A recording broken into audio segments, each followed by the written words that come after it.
Katulad ng salagubang, specialty din ang abalin dito sa amin ka-farmers. Iluluto din namin ito. Ang mahihinang nila lang. Hindi pwede kumain ng ganito. Ito. Abalin.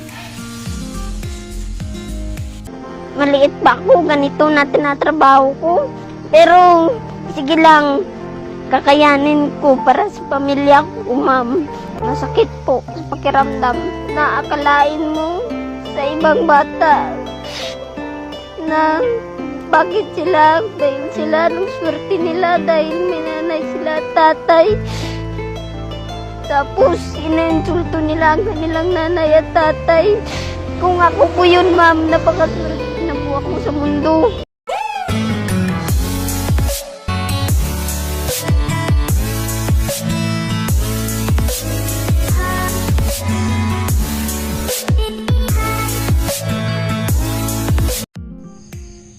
Hello ka-farmers, magandang umaga sa inyong lahat. Welcome back to our YouTube channel, Batang Farmers TV. Ito naman ang aming panibagong vlog, yung huli ng abalin ka-farmers. Ito yung abalin ka-farmers. Ito yung nagiging salagubang tuwing summer.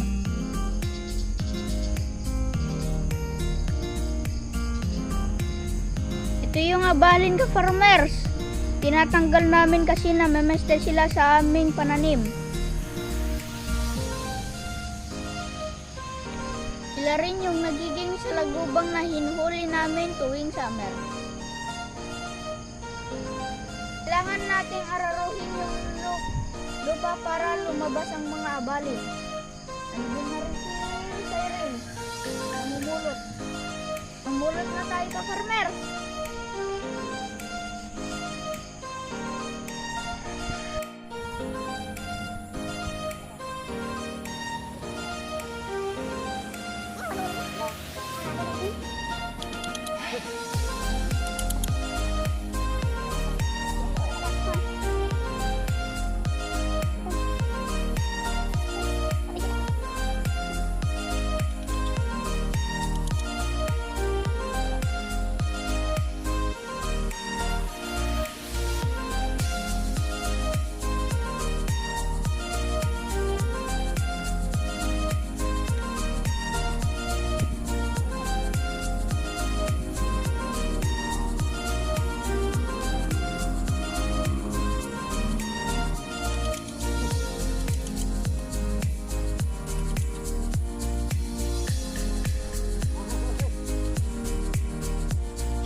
Natin pa kita mga ngagat. Ano?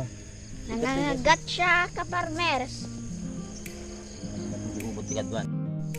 Paikot-ikot lang tayo, ka-farmers. Parang exercise na din.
Ito, ka-farmers, ang dagi nila.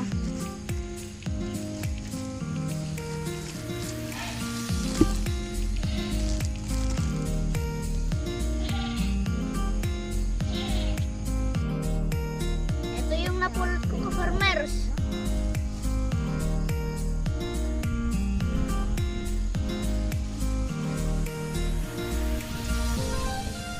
Katulad ng salagubang, specialty din ang abalin dito sa amin, ka-farmers. Iluluto din namin ito. Ang mahihinang nila lang. Hindi pwede kumain ng ganito. Oh.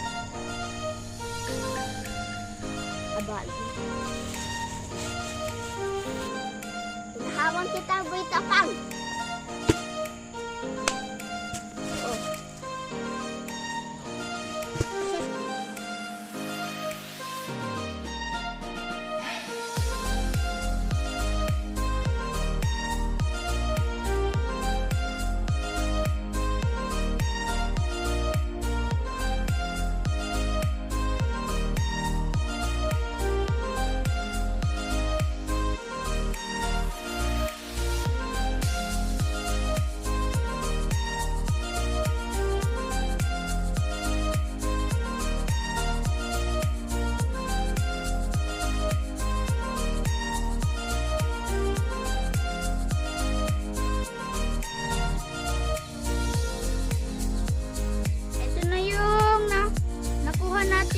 Abalin, ka-farmers.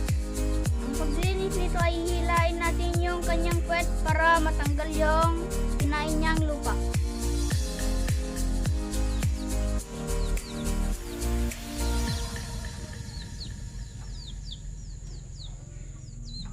Ganun lang, ka-farmers.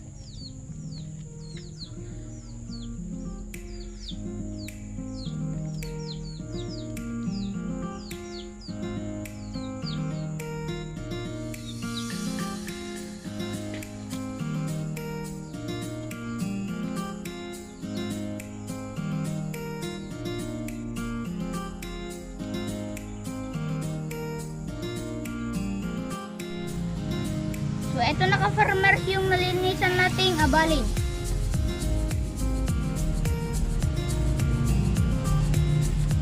Ito yung mga ingredients niya.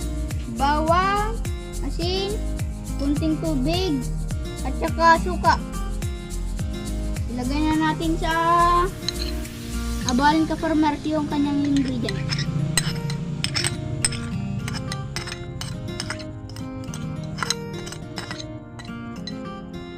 Sunod natin yung tubig.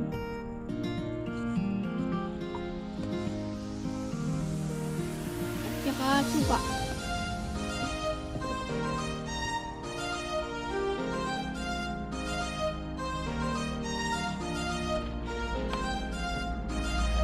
I-mix muna natin siya ka-farmer.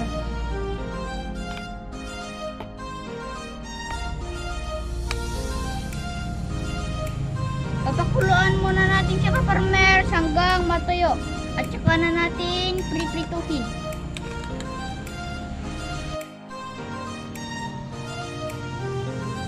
Ito na ang ating toasted garlic abalin. Bang time na.